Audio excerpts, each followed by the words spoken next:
trouble but God. Don't nobody know my trouble but God. Ooh, Lordy, my trouble so hard. Ooh, Lordy, my trouble so hard.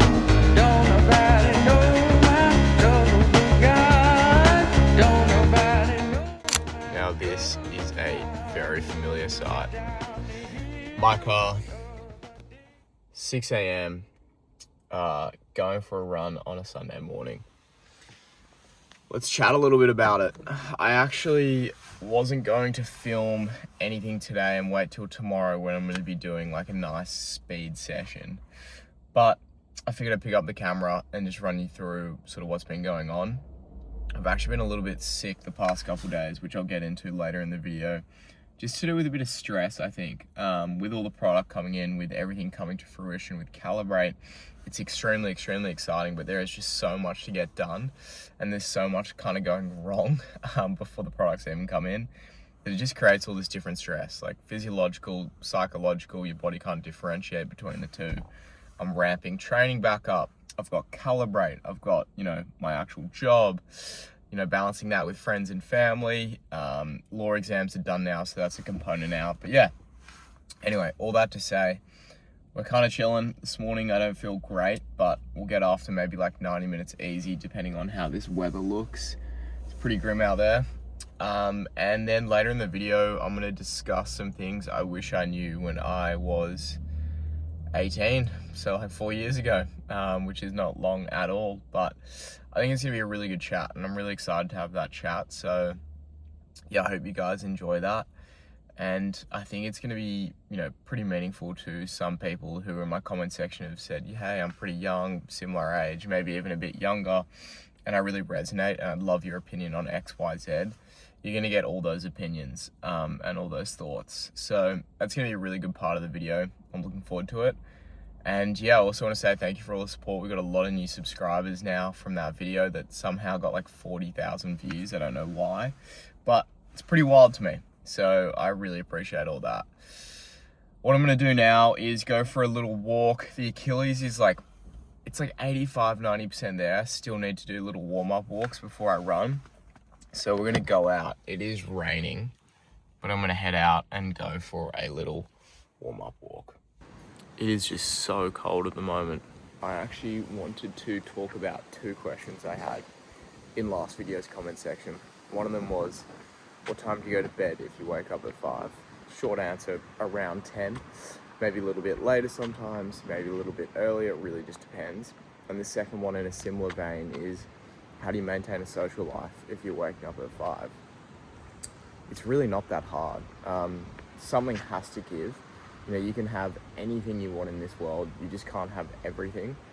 And an example I'd use is, if you want to be like an off-grid, outdoor boys archetype where all you do is camp and, live off like the land and farm, you can have that, but you also probably can't have, a G550 Gulfstream and endless wealth, because you're not really a productive member of society doing anything capitalistic.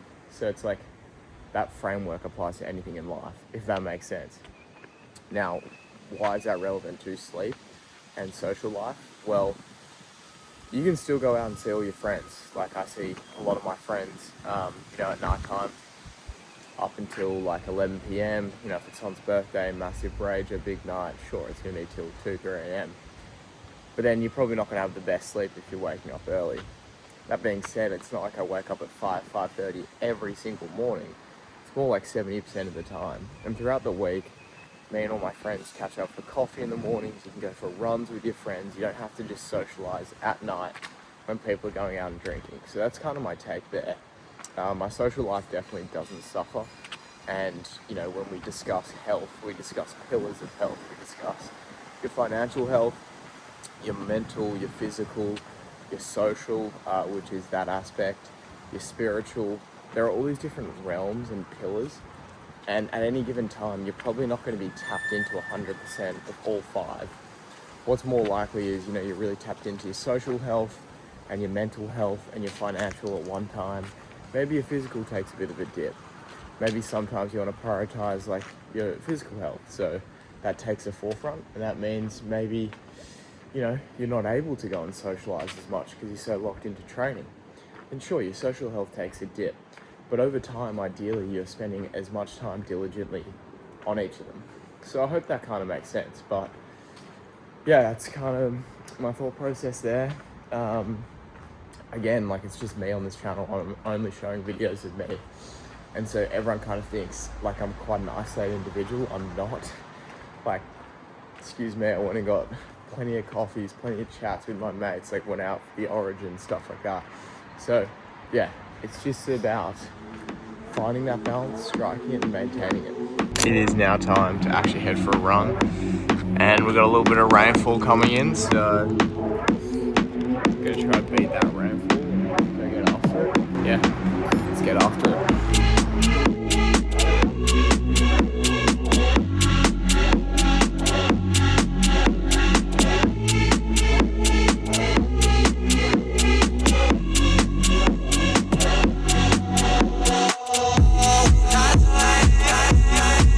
It's 5Ks in, just chilling at like a 5:15, which is what I'll probably be out for the whole run. Started raining for a bit and now it's cleared up, so yeah, it's just a cracking morning now.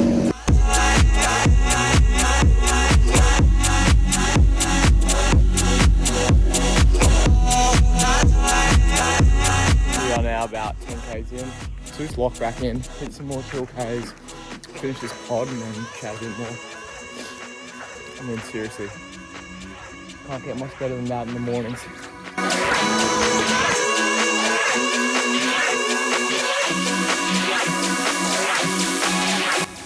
We got just over the 90 minutes, 20 Ks, about a 440. See what we're doing with everything else. Yeah, 127. So, but yeah, the run was 90 minutes easy planned. And what we ended up doing was 20 kilometers for 94 minutes at an average pace of 442. Average heart rate was 127, but this is what it actually looked like when you go through the splits. I started off all around 5-minute Ks. I'll chuck these all up on screen. So from kilometer 1 till about 8, or really 1 to 9, it's all right around that 5-minute K mark. And my heart rate is completely flat at like 115 to 120. So that was good, plenty of warm-up Ks. It was super cold, so that's also another consideration as to why my heart rate is so low. Also just getting a bit of fitness back as I'm increasing weekly mileage. Then I went completely off field. Like I said, I wasn't looking at my heart rate. And from then on, it still felt like I was in that same sort of zone, that same feeling. And I started doing sort of like 4-minute 40 Ks, some 4-minute 30 Ks. And then when it got to kilometer 15, I knew I had around 4 kilometers left. I felt fine and I wanted to do some more up-tempo work. Again, not pushing it too hard because tomorrow I'll have another run and a hard gym session. So from kilometer 15 till about 20, it's somewhere between 4 minutes 18 per K to 4 minutes 20. And yeah, that's essentially the run. That's what we got through. Pretty happy with that considering I have been really sick. Got with me my laptop bag. I'm gonna head to the library after that because today I'm doing the Calibrate launch video. I've got all my Figma documents uploaded to Klaviyo for all my emails, so they're all firing off. There's an automated flow. If you want to receive that, go to the link in the description for Calibrate supplements, sign up, and you'll start getting those flows. So I've got 3 emails in the flow done. I need to add 5 because that will take me and bridge me over to launch day, which will be good. And then I'm creating like a mass campaign. So I'm kind of yapping. I don't know if anyone really cares about the business side. And then I've also got some meals that we will run through. So I'll show you guys what I got in here for breakfast post run. You might be able to guess it. It's almost going to become a meme, I think, at this point on the channel, is just my overnight protein oat bowl. But today is different. Today it's really good. So we'll get through that.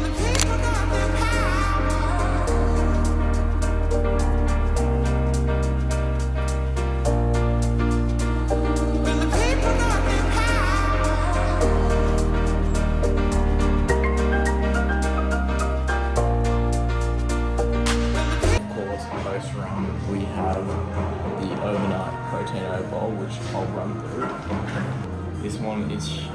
I knew I was doing the 20k run this morning, or like a 90-minute run. So topped up on carbs, there's a bit of extra oats in here, a bit of extra protein powder. And what I actually did was I put Biscoff biscuits. I don't know if you can see, but there's like Biscoff on there. Coffee. And we'll get to a little bit of work, which I'll chat about in a sec. Peanut butter, oats, berries, Biscoff.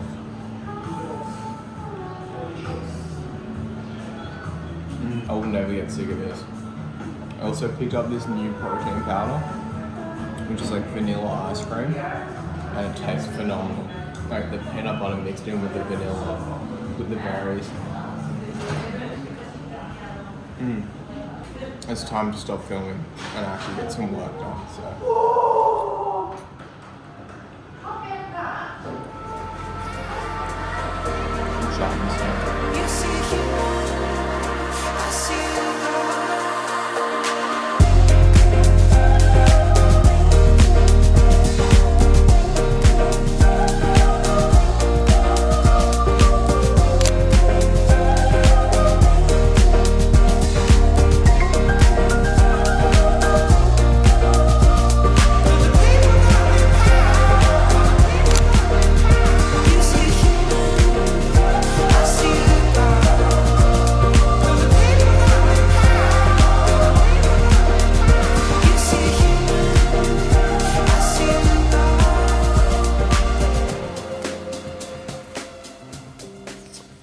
We are back. So yesterday we got after 20Ks of running in the morning.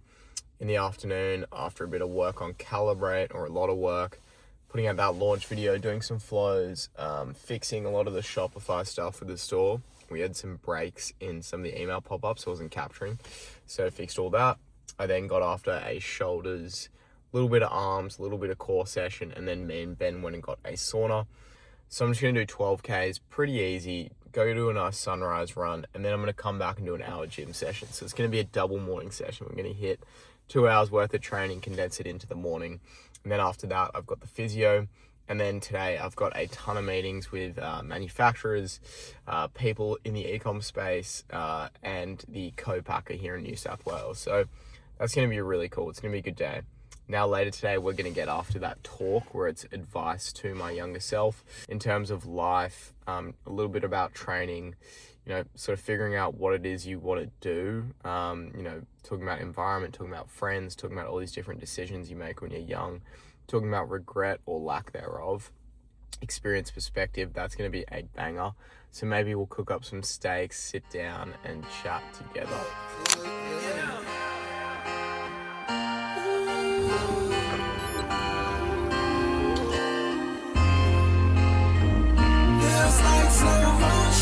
Good sunrise 12Ks. Get this hour gym session in as well. So, wow, what a cracking morning.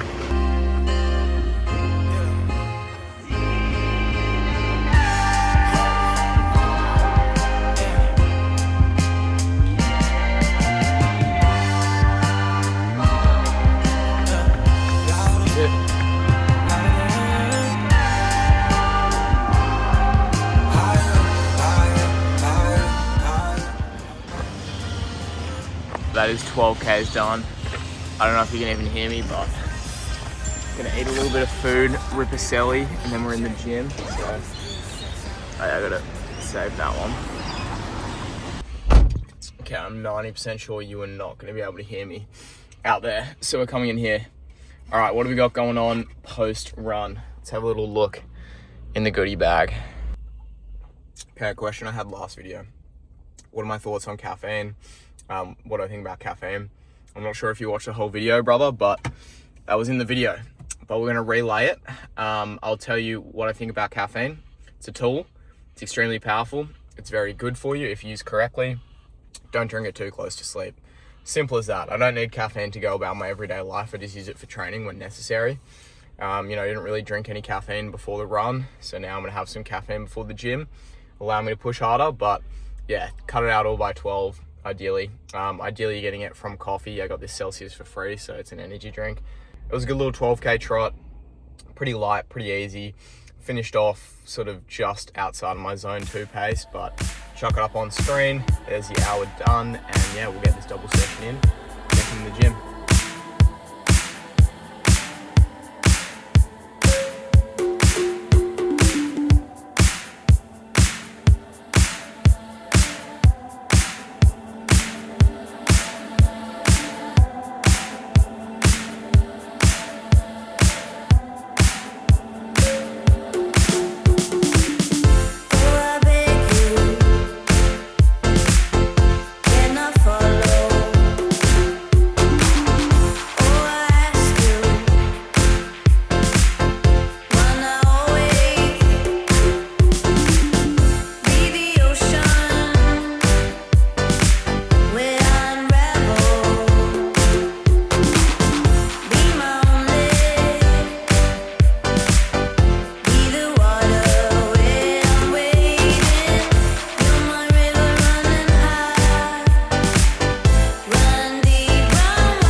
Heaps better. Nice. Yeah, okay. Yeah, so you can see it's way more reactive. The guy's like, some people just So she's kind of like pulsing on the back of the calf. on the back of the calf. I've got a core exercise. I've got something that's working. Juice I felt through my calves is when I'm doing Like too much gas drop. way too much like interferes with all the like running. yeah, way too much like volume. Like you're trying to do like 15 to 20.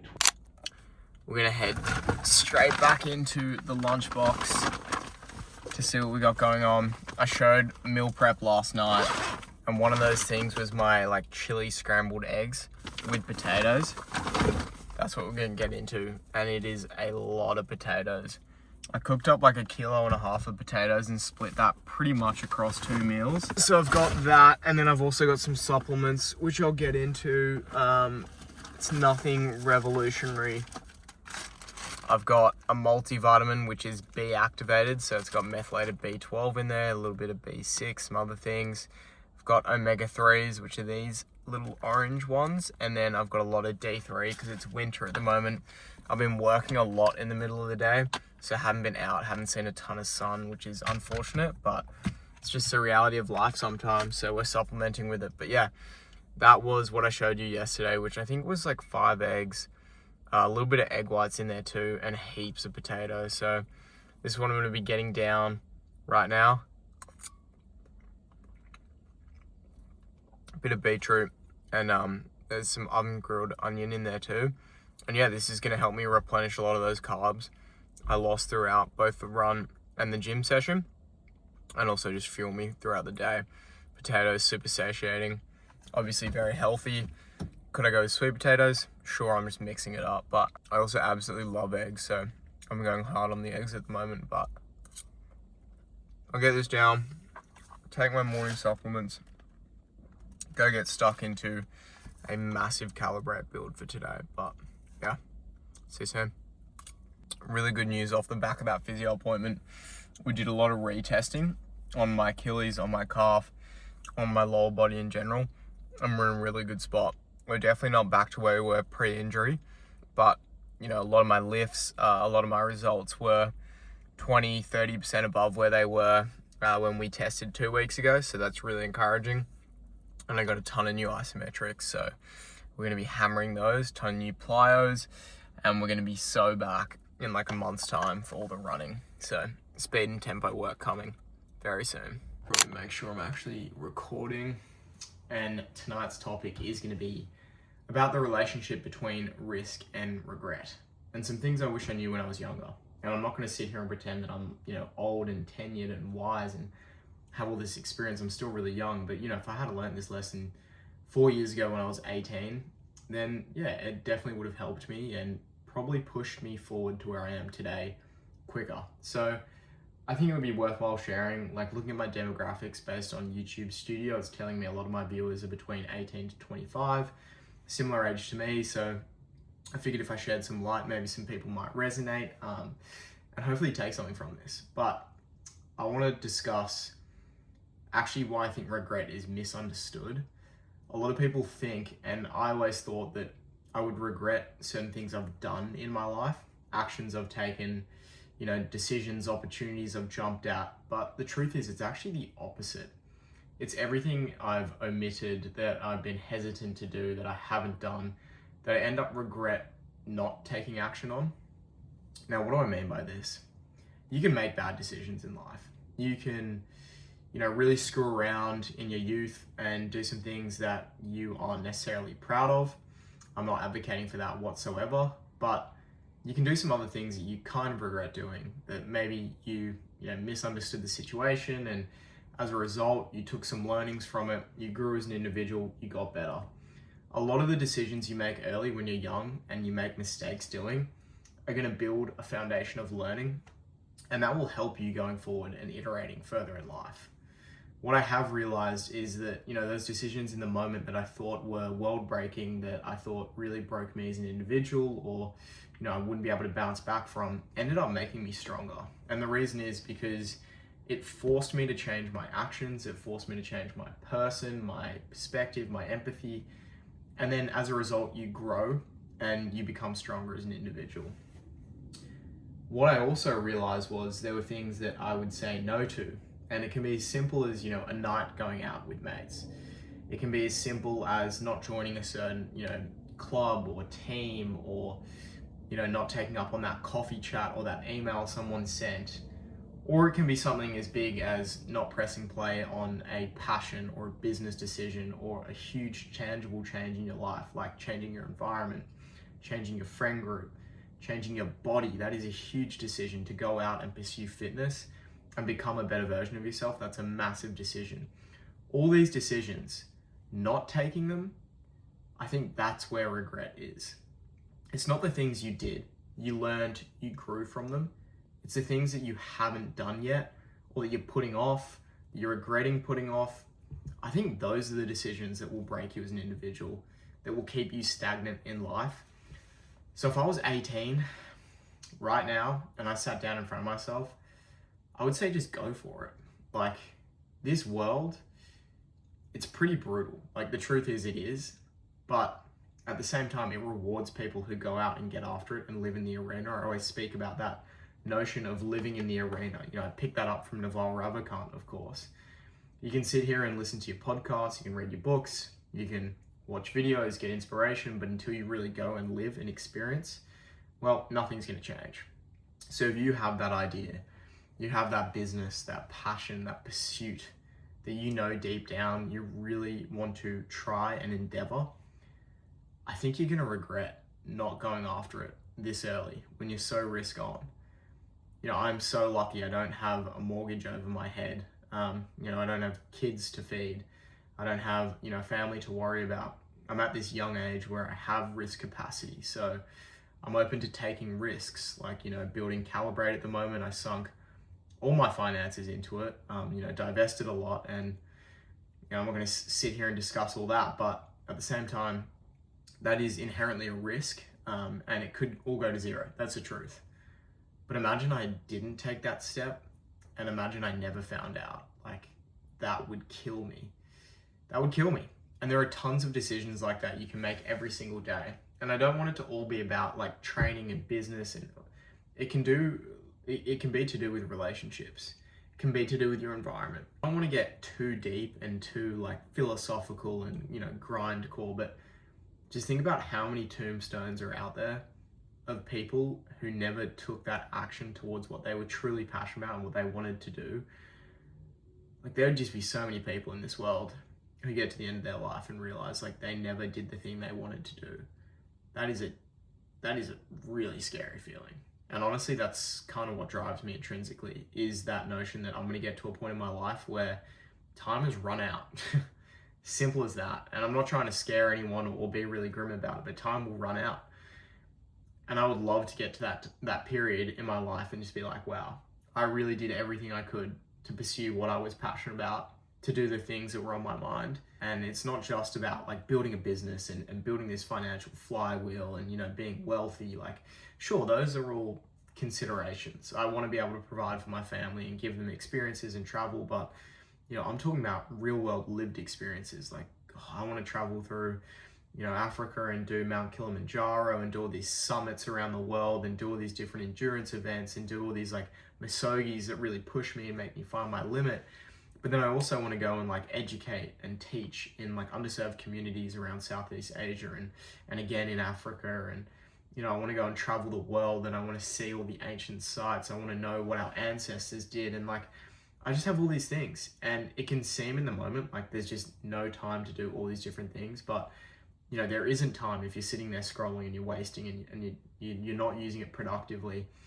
There is so much time if you are being productive with it, and if your outputs, you know, match all your inputs. You are working hard to make the money and you're working a job, and then you can go and afford to do these things. So work really hard, be extremely diligent and curated with your time, surround yourself with good people, be in a good environment, be switched on, develop your intellect, make sure you are emotionally intelligent, understand that other people are going through it and have really hard times, and look after yourself. Look after yourself. Like there should not be situations where you're sitting there stressing too much, because I always say, if you're going to forget about it in 5 months' time, don't spend more than 5 minutes, maybe 5 hours worrying about it.